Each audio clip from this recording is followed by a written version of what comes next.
Imagine a scene in a crime trial, in a court of the future, where a plant is considered a legal witness of the crime scene, and can identify the criminal, among several people.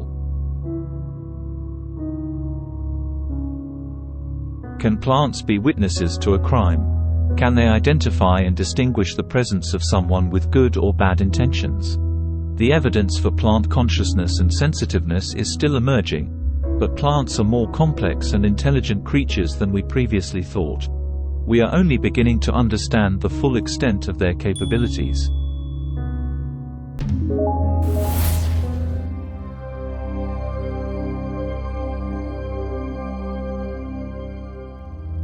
Plant sensitivity studies.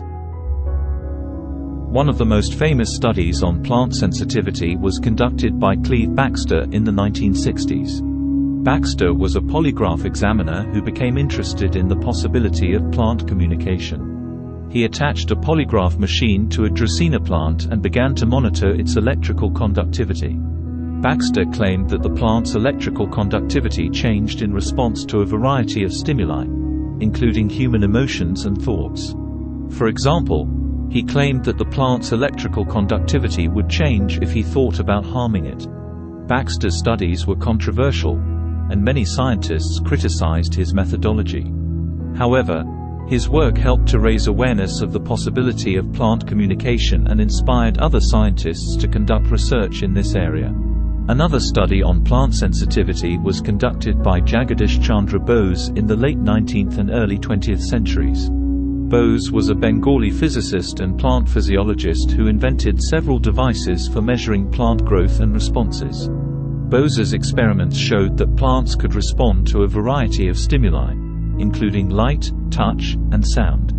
He also showed that plants could communicate with each other through chemical signals. Bose's work was groundbreaking for its time, and he is one of the pioneers of plant physiology.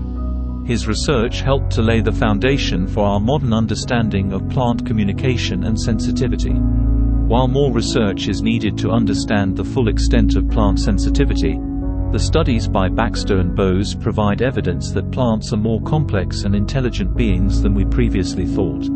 The Kill of Dracaena. In 2004, a scientist named Michael Tomczyk conducted an experiment to test whether plants could identify people who had harmed other plants.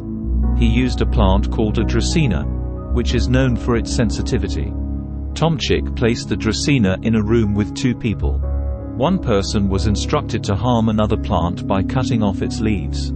The other person was instructed to do nothing. After the interaction, Tomczyk took the Dracaena to another room and placed it in front of a lineup of 6 people, including the 2 people who had been in the room with the plant earlier. Tomczyk then monitored the plant's electrical conductivity.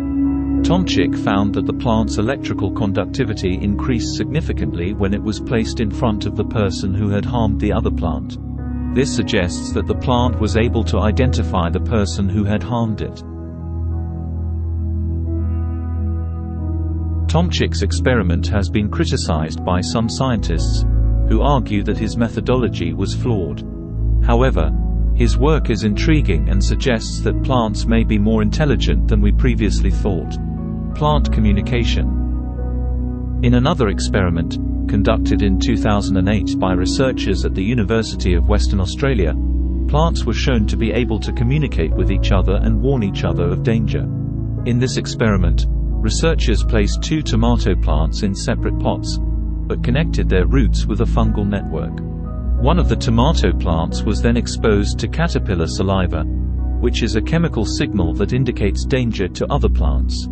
The researchers found that the other tomato plant, which had not been exposed to caterpillar saliva, began to produce defensive chemicals even though it had not been directly attacked. This suggests that the plants were able to communicate with each other through the fungal network and warn each other of danger. The research on plant communication and sensitivity is still in its early stages, but these experiments suggest that plants are more complex and intelligent beings than we previously thought. It is possible that plants can perceive and respond to their environment in ways that we are not yet fully aware of. Next. Prayer is a common practice in many religions and cultures.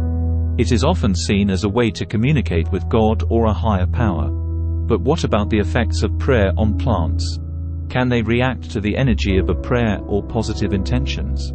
Music is often thought of as a way to entertain and inspire us, but it may also have a positive effect on plants. Studies have shown that plants that are exposed to music grow faster and produce more flowers. In a next video, we will explore research and experiments on how prayer and music can affect plant growth and development.